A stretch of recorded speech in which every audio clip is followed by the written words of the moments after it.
मैं आज आप लोगों को PMR spectra of some simple compounds के बारे में बताने जा रही हूँ, जिसमें जो हमने कंपाउंड लिया हुआ है वो हमने लिया हुआ है इथाइल ब्रोमाइड। ओके, तो इसमें हम जब पीएमआर स्पेक्ट्रा निकालते हैं तो इसमें हम कुछ चीज़ों का ध्यान रखते हैं। हमें पीएमआर स्पेक्ट्रा में बेसिकली हमें ये डायग्राम बनाना होता है, ठीक है, और ये एग्जामिनेशन पॉइंट ऑफ व्यू से बहुत इंपॉर्टेंट है और ये आता है।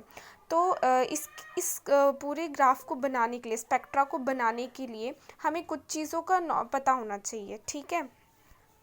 एग्जाम्पल, उसकी इंटेंसिटी कितनी है, उसके सिग्नल्स कितने हैं, डेल्टा की वैल्यूज़, टाउ की वैल्यूज़, तो ये सारे वैल्यूज़ हम देखते हैं कि अब हमें कैसे फाइंड आउट करना है। तो सबसे पहले हमारे पास क्या आता है, CH3 CH2Br। अगर हमें इसके सिग्नल्स निकालने हो तो सबसे पहले अगर हम CH3 की बात करेंगे तो CH3 का जो सिग्नल है वो क्या होगा, यहाँ पे प्रोटॉन क्या है, H2 है, और 2 में +1 कर देंगे तो वो हमारे पास ट्रिपलेट सिग्नल दे देगा। सेम CH2 की अगर हम बात करेंगे, CH2 की 2H प्रोटॉन की बात करेंगे तो वो CH3 के साइड में है, और 3+1 करेंगे दैट इज़ क्वार्टेट। हमें पता है सिग्नल्स हम कैसे निकालते हैं, n+1 से। अब जो हमें फाइंड आउट, हमने इनकी जो है वो सिग्नल्स तो फाइंड आउट कर ली कि ट्रिपलेट एंड क्वार्टेट आएंगे CH3 और CH2 के। अब हमें पता करने की डेल्टा की वैल्यूज़ क्या होंगी। तो डेल्टा की वैल्यूज़ को पता करने के लिए हमारे पास एक टेबल होता है जो मैं आपको शो कर देती हूँ। अब जैसा कि हम लोग देख सकते हैं कि इस इथाइल ब्रोमाइड में हमारे पास दो प्रोटॉन्स हैं, एक टाइप ऑफ A प्रोटॉन है और एक B प्रोटॉन्स है, मतलब CH3 एंड CH2Br। तो 2 टाइप्स ऑफ हमारे पास प्रोटॉन्स हैं। तो अगर हम टेबल देखें तो ये हमारे पास टेबल होता है। इन वैल्यूज़ को हमें याद करना होता है पेपरों में। तो जैसे कि पहला जो हमारे पास दूसरा हमने प्रोटॉन लिया था वो अल्काइल ब्रोमाइड लिया हुआ था, और इसकी अगर हम डेल्टा शिफ्ट की वैल्यूज़ जो है वो निकालें तो 2.5 से लेके 4 के बीच में हम कोई भी वैल्यूज़ लिख सकते हैं अगर हमें याद है। हमें अगर 2.5 याद नहीं है तो अगर 3 याद है, 3 इनके बीच में आए तो हम 3 भी लिख सकते हैं, और हमें CH3 तो हम ये लिख सकते हैं। तो इस तरह से हमें डेल्टा की वैल्यूज़ आ जाती हैं। उसके बाद अब हमें इंटेंसिटी और रेशियो की वैल्यू, मतलब रेशियो बताना है प्रोटॉन्स का।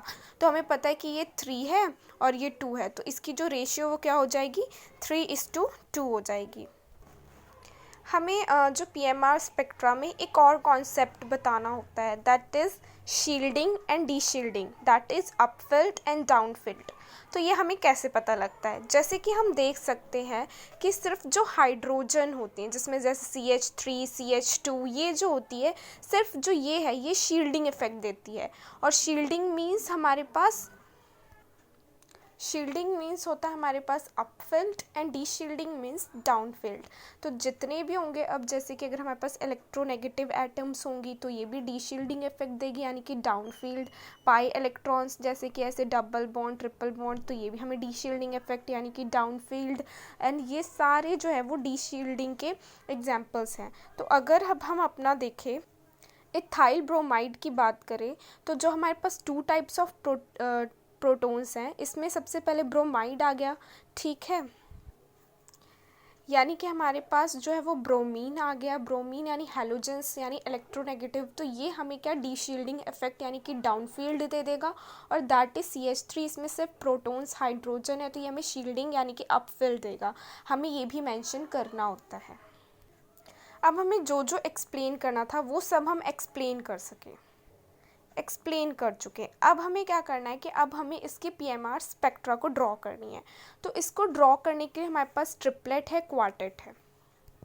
अब आप लोग सोच रहे होंगे कि हमारे पास तो सिर्फ 2 प्रोटॉन्स है, तो यहाँ पे 3 ऐसे सिग्नल्स क्यों ड्रॉ किए हुए हैं, 3 पीक्स के थ्रू क्यों ड्रॉ किए हुए हैं। तो हमें एक जो होता है कि रेफरेंस कंपाउंड जो लेना होता है, that is what, that is TMS, means this is what, this is TMS, यानी कि टेट्रामिथाइल सिलेंस, ठीक है। तो इसको हम TMS इन शॉर्ट भी कह देते हैं। इसका फॉर्मूला होता है CH3 ब्रैकेट में 4SI, ठीक है। तो ये हमने 0 हर्ट्ज पे ड्रॉ करना होता है। उसके बाद हमारे पास आ जाता है ट्रिपलेट और फिर क्वार्टेट। तो यहाँ पे मतलब कि 1 2 3 4 इस तरह से क्वार्टेट हमने, इसकी पीक्स कोई डजंट मैटर। एंड डेल्टा की विद रिस्पेक्ट वैल्यू हमने जो है वो जैसे कि ये ट्रिपलेट है तो ट्रिपलेट की हमने जो है वो उसकी विद रिस्पेक्ट ड्रॉ कर देनी है, एंड क्वार्टेट है तो हमने delta with respect to draw कर देनी है।